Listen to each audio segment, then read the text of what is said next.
ಪಿಜಿಗಳನ್ನೇ target ಮಾಡಿಕೊಂಡು ಲ್ಯಾಪ್ಟಾಪ್ಗಳನ್ನು ಕಳವು ಮಾಡುತ್ತಿದ್ದ ತಮಿಳುನಾಡಿನ ಓರ್ವನನ್ನ ಬಂಧಿಸುವಲ್ಲಿ ವೈಟ್ಫೀಲ್ಡ್ ಪೊಲೀಸರು ಯಶಸ್ವಿಯಾಗಿದ್ದಾರೆ. ತಮಿಳುನಾಡಿನ ಆಂಬೂರ್ನ ಒಡೆಯರಾಜ ಪಾಳ್ಯದ 26 ವರ್ಷದ ಸಂತೋಷ್ ಸುಬ್ರಮಣಿ ಚಾಲಕನಾಗಿ ಕೆಲಸ ಮಾಡಿಕೊಂಡು ಬೆಂಗಳೂರು ನಗರಕ್ಕೆ ಬಂದು ಬೆಂಗಳೂರು ನಗರದಲ್ಲಿನ ಪಿಜಿಗಳಿಗೆ ನುಗ್ಗಿ ಲ್ಯಾಪ್ಟಾಪ್ ಕಳವು ಮಾಡಿಕೊಂಡು ಪರಾರಿಯಾಗುತ್ತಿದ್ದನು.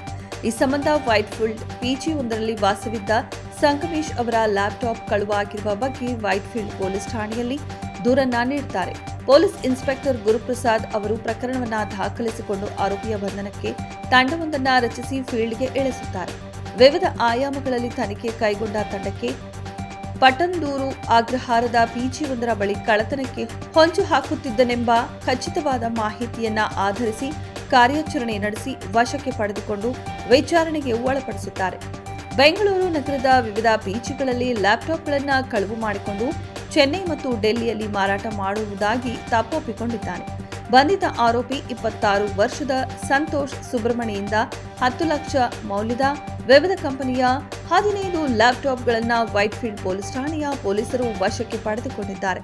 ವೈಟ್ಫೀಲ್ಡ್ ಪೊಲೀಸ್ ಸ್ಟೇಷನಲ್ಲಿ ಇದು ಮತ್ತೆ ನಾವು ನಮ್ಮ ಪೊಲೀಸ್ ವತಿಯಿಂದ ಅಡ್ವೈಸರೀಸ್ ಕೊಡ್ತಾ ಇದ್ದೀವಿ. ಪಿಜಿಯಲ್ಲಿ ಸ್ವಲ್ಪ ಕರೆಕ್ಟಾಗಿ ಲ್ಯಾಪ್ಟಾಪ್ ಇಟ್ಕೊಳ್ಬೇಕು. ಮತ್ತು ಇದು ಅಂಬೂರ್ ತಾಲೂಕು ತಮಿಳುನಾಡಿಂದ ಒಬ್ಬ ಆರೋಪಿ ಸಿಕ್ಕಿದಾನ. ಅವ್ರ ಕಡೆಯಿಂದ ಟೋಟಲ್ 15 ಲ್ಯಾಪ್ಟಾಪ್ ರಿಕವರಿ ಆಗಿದೆ. ಎಲ್ಲ ಪಿಜಿಸ್ ಇಂದ ಥೆಫ್ಟ್ ಆಗಿರೋದು. 4 ಲ್ಯಾಪ್ಟಾಪ್ ಥೆಫ್ಟ್ ಕೇಸ್ ರಿಜಿಸ್ಟರ್ ಆಗಿದೆ ವೈಟ್ಫೀಲ್ಡಲ್ಲಿ. ಇನ್ನು 11 ಲ್ಯಾಪ್ಟಾಪ್ ಬಗ್ಗೆ ಅವರು ಪತ್ತೆ ಮಾಡ್ತಾ ಇದ್ದಾರೆ ಎಲ್ಲಿ ಕೇಸ್ ರಿಜಿಸ್ಟರ್ ಇದೆ. ಬಟ್ ಟೋಟಲ್ 15 ಲ್ಯಾಪ್ಟಾಪ್ ಸಿಕ್ಕಿದೆ.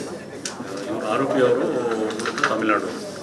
ಈ ಕಾರ್ಯಾಚರಣೆಯನ್ನ ಬೆಂಗಳೂರು ನಗರ ವೈಟ್ಫೀಲ್ಡ್ ವಿಭಾಗದ ಡಿಸಿಪಿ ಸೈದುಲ್ ಅದಾವತ್ ಅವರ ನಿರ್ದೇಶನದಂತೆ ವೈಟ್ಫೀಲ್ಡ್ ಉಪವಿಭಾಗದ ಎಸಿಪಿ ರೀನಾ ಸುವರ್ಣ ಅವರ ಮಾರ್ಗದರ್ಶನದಲ್ಲಿ ವೈಟ್ಫೀಲ್ಡ್ ಪೊಲೀಸ್ ಠಾಣೆಯ ಪೊಲೀಸರು ಇನ್ಸ್ಪೆಕ್ಟರ್ ಗುರುಪ್ರಸಾದ್ ಅವರ ನೇತೃತ್ವದಲ್ಲಿ ಪಿಎಸ್ಐಗಳಾದ ಗಿರೀಶ್ ನಾಯಕ್, ಭೀಮಾಶಂಕರ್ ಗುಮತೆ, ಸಿಬ್ಬಂದಿಗಳಾದ ಸೋಮಶೇಖರ್ ಕೆಸಿ, ಹನುಮಂತ ತಳವಾರ್, ಸೋಮಶೇಖರ್ ಮಂಜುನಾಥ್, ಗಜಾನನ ಹಂಪಿಹೊಳಿ, ಫೀರ್ ಸುಲ್ತಾನ್, ವೀರೇಶ್, ವೀರೇಂದ್ರ ಆದಿಮನಿ ಅವರುಗಳ ತಂಡ ಡ್ರಗ್ ಪೆಡ್ಲರ್ ಅನ್ನು ಬಂಧಿಸುವಲ್ಲಿ ಯಶಸ್ವಿಯಾಗಿದ್ದಾರೆ.